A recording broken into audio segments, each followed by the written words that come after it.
নমস্কার বন্ধুরা, কৃষ্ণা কিচেনে আপনাদের সবাইকে শুভেচ্ছা জানিয়ে শুরু করছি আবারও নতুন একটি রেসিপি। বন্ধুরা, এখানে দেখতে পাচ্ছেন এখানে ফুটা মাছ রয়েছে।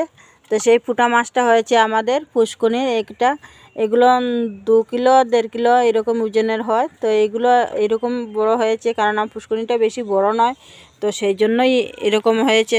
তো আজকে আমি এই ফুটা মাছটা আমি কিভাবে তৈরি করব সম্পূর্ণটা আপনাদেরকে দেখিয়ে দেব। তার জন্য আপনাদের কাছে প্রথমেই আমার রিকোয়েস্ট রইল, আমার পুরো ভিডিওটা দেখার জন্য অনুরোধ রইল, আপনারা না স্কিপ করে পুরো ভিডিওটা দেখবেন।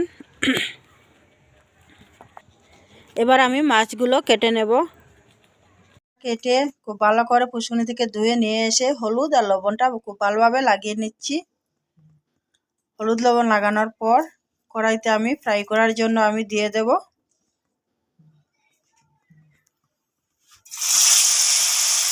কড়াইতে তেল দিয়ে দিয়েছি, কড়াইটা গরমও হয়ে গেছে। এবার মাছগুলো দিয়ে দিচ্ছি।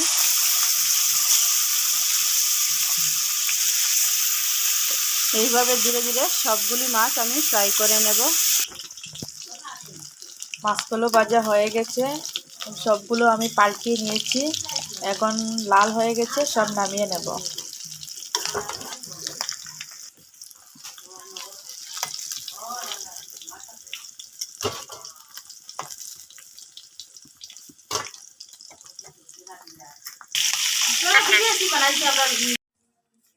কড়াইতে তেল দিয়ে দিয়েছি।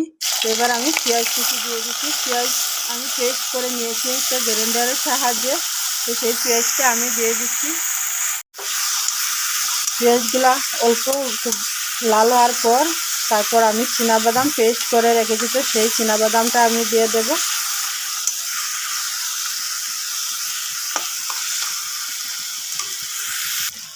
তো এবার আমি হলুদের গুঁড়ো দিয়ে দিচ্ছি। আপনারা আপনার পরিমাণ মতন দেবেন। আমি 1 চামচ দিয়ে অল্প দিচ্ছি হলুদটা।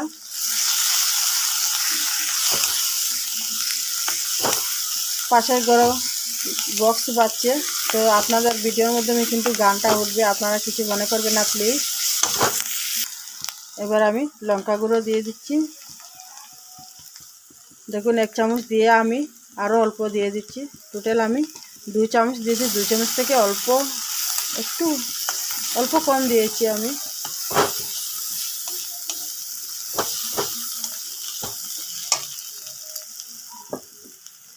এখন দেখুন এখানে আমি চীনাবাদামগুলো আমি পেস্ট করে রেখেছি, তো সেই চীনাবাদাম দিয়ে দিচ্ছি।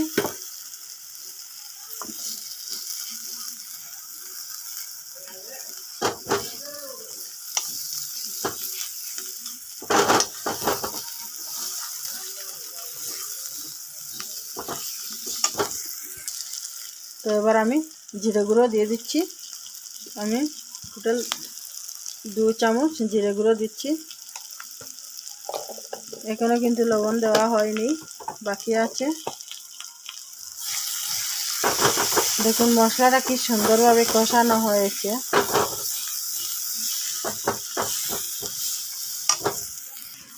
এবার আমি লবণ দিয়ে দিচ্ছি। লবণের অংশটা আমি কমিয়ে দিচ্ছি।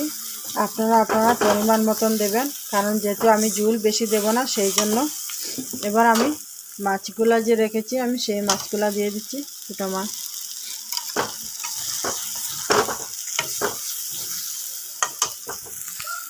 বন্ধুরা, এবার আমি ঝোল দিয়ে দিচ্ছি। দেখুন এইরকম রান্না করে যে কোনো বিয়ে বাড়িতে বা যে কোনো একটি ফাংশনে আপনারা যদি দেন, তাহলে লোকজন খেয়ে কিন্তু ভীষণ ভীষণ সুনামি করবে। বন্ধুরা দেখুন, জল দেওয়ার পর আমি অল্পক্ষণ আমি সবজিটা জাল দিয়েছি। তো এবার আমি নামিয়ে নেব। নামিয়ে নেওয়ার আগে আমি ধনিয়া পাতা কুচি দিয়ে দিচ্ছি। ধনিয়া পাতা একটু বেশি অংশ দিয়ে দিচ্ছি। ধনিয়া পাতা দিয়ে নাড়াচাড়া করে আবার আমি গ্যাসটা অফ করে দেব। বন্ধুরা, আজকের এই ভিডিওটি আপনারা যদি আমি আগে নামিয়ে নিই। বন্ধুরা, আমি সবজিগুলো হয়ে গেছে, আমি নামিয়ে নিয়ে একটি পাত্রের মধ্যে ঢেলে নিয়েছি। তো বন্ধুরা, আজকের এই ভিডিওটি আপনাদের যদি ভিডিওটি যদি ভালো লাগে তাহলে অবশ্যই একটি লাইক দিয়ে চ্যানেলটিকে সাবস্ক্রাইব করে দেবেন। আর যদি ফেসবুক থেকে দেখেন তাহলে অবশ্যই একটি লাইক দিয়ে দেবেন। তো পেজটি ফলো করার অনুরোধ রইল আমার। আর আপনারা পুরো ভিডিওটি দেখার জন্য আপনাদেরকে অসংখ্য ধন্যবাদ। Thank you so much. এবার আমি এখানেই শেষ করছি। নমস্কার।